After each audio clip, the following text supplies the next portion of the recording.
Our reality is like a mirror. It's static. It can't act upon us. It can only show us what is happening in our internal world.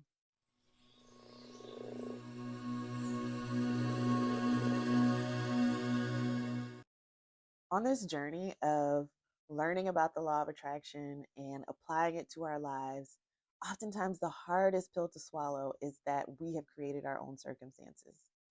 When we come into this world, oftentimes it's because something in our life, some circumstance has become so frustrating that we are desperately seeking to understand the nature of reality, to understand why we ended up in certain positions. And we come in already frustrated with circumstances and we say to ourselves, there's no way that I created this for myself. So it's a really tough pill to swallow. But the more you experiment with these laws, the more you apply them, I think the more you understand the mechanism and why we oftentimes create circumstances that are undesirable. So this video is for those of you who are still trying to come to terms with the fact that we do create our own reality, because once you swallow that hard pill, then you get the benefits. You get to move to the other side of it, which is that you do, in fact, have agency over your life and you do, in fact, have an impact on your circumstances. So, I'm going to talk to you about how circumstances actually serve us, how they act as servants, and they don't have any agency of their own. It's all coming from us. So, most human beings own a mirror, right? And the purpose of a mirror is it's the only way, literally, the only way that we can see what we look like physically before we present ourselves to the world and those around us, right? Similarly, our circumstances are the only way that we can see what our inner world looks like, which is why it's so important as humans for us to have connection and have interactions with other people and have relationships, because those circumstances that are created as a result of those relationships and interactions are our mirror to our inner world. So, similarly to how a mirror just sits where you put it and you go to it and you look at it, and all it can show you is what you physically look like. Our circumstances can only show us. They can't do anything else. Just like a mirror just sits there. Our reality is like a mirror. It's static. It can't act upon us.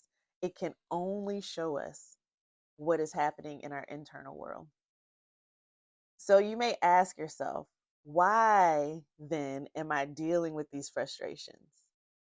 If there are areas in our lives where we have a desire, right? We have an ideal way that we're viewing that things should be, but our reality is showing us something different. There's only one reason for that. That reason is that there is an underlying belief that is telling you that that circumstance is what's best for you. And this can be hard to kind of get to the bottom of, which is why, and I hate using this term because it's so overused now, but it's why shadow work is so important. What is a shadow? Your shadow follows you around everywhere, and it is basically the flip side of what you are consciously aware of. So, for example, if you have a desire to be a higher earner, right? You want more resources, more money. But no matter what you do, no matter how many hours you work, it seems you just can't get ahead. Ask yourself what you would need to believe in order to be a high earner. This triggers you.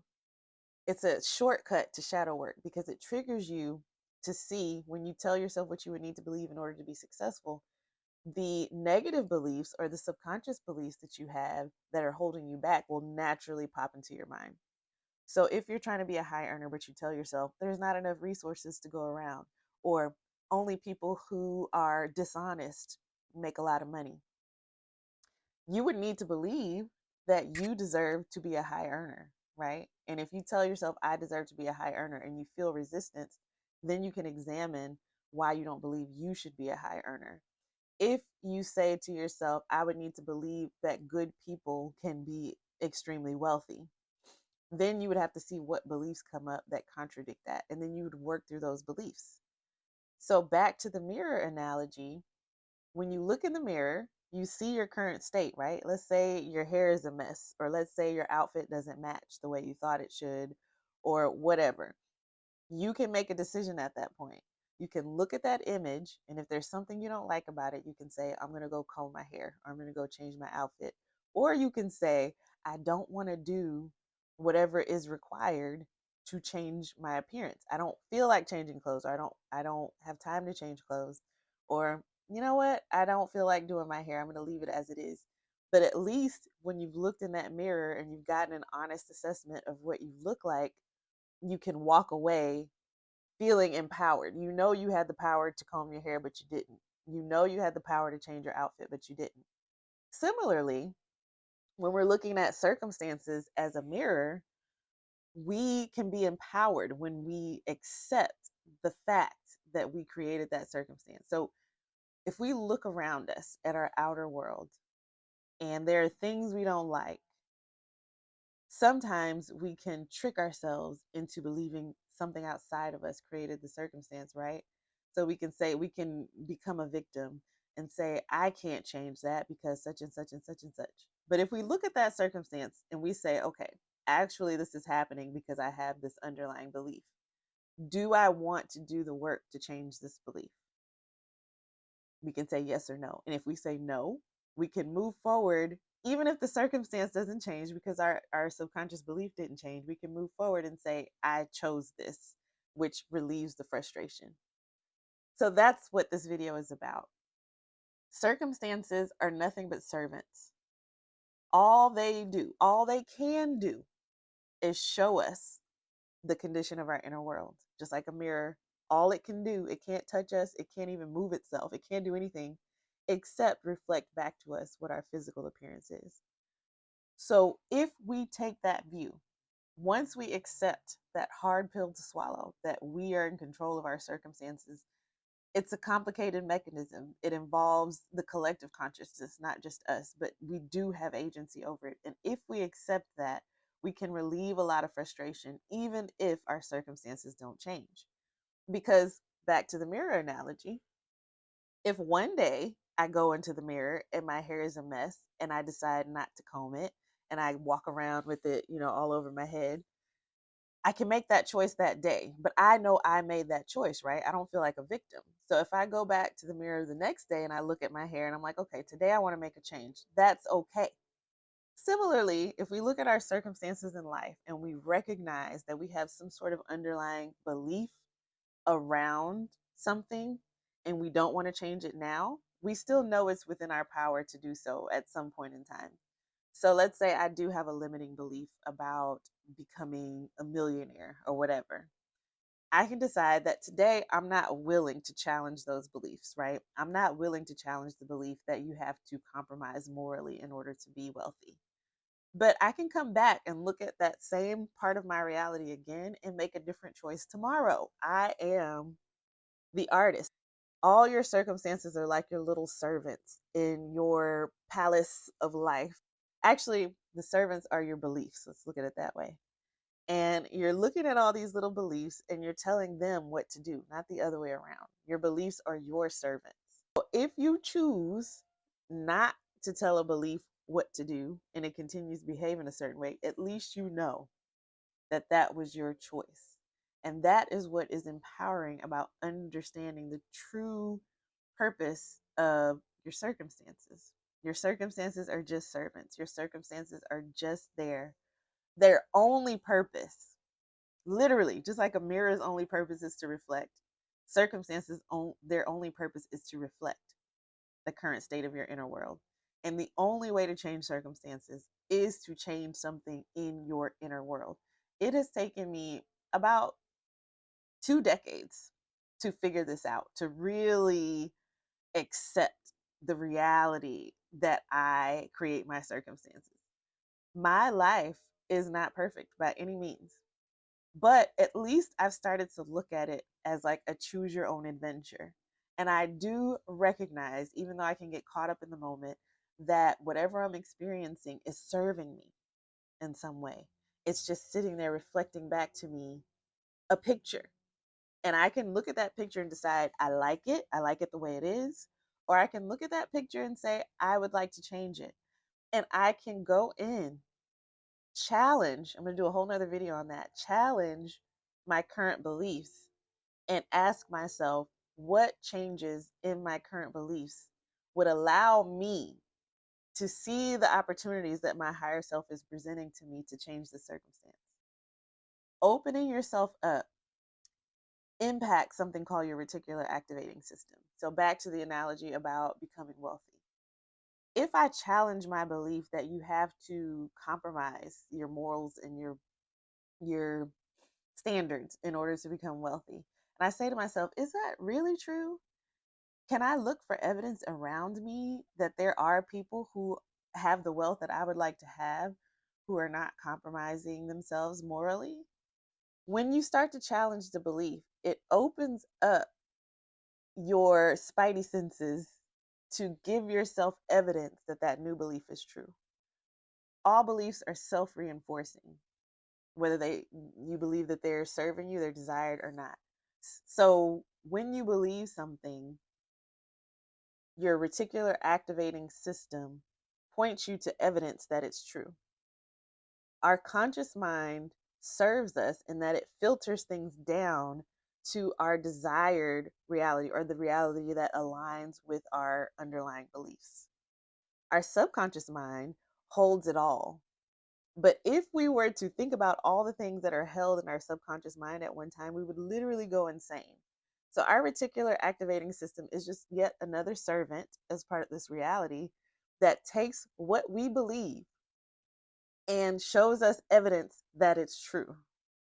So, if we want to see different evidence, our circumstances, again, are just that evidence. If we want to see different evidence that something else is true, we have to reprogram that subconscious belief so that our reticular activating system now gives us evidence that the opposite is true.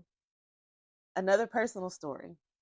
I have always struggled with believing that I am an attractive person, right? For whatever reason.